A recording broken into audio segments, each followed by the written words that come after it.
அவல் உப்புமா தான் செய்ய போகிறோம். இதுக்கு எண்ணெய் ஊற்றி ஒரு பெரிய வெங்காயம், ஒரு பச்சை மிளகாய், ஒரு வரமிளகாய் போட்டு தாளிச்சிட்டோம். இந்த அவலை தண்ணி ஊற்றி 2 தடவை கழுவி உப்பு போட்டு மோர் ஊற்றி பிசைஞ்சு வச்சுருக்கேன். தண்ணியெல்லாம் வடிகட்டி வைக்கணும்.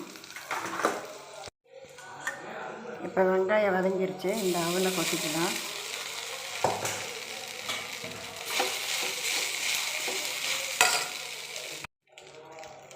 இதோட கொஞ்சம் எலுமிச்சம்பழம்,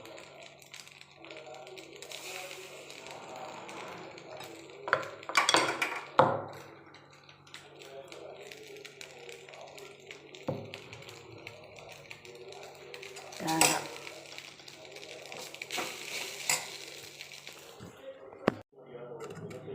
இப்போ அவல் உப்புமா ரெடி ஆயிடுச்சு. திடீர்னு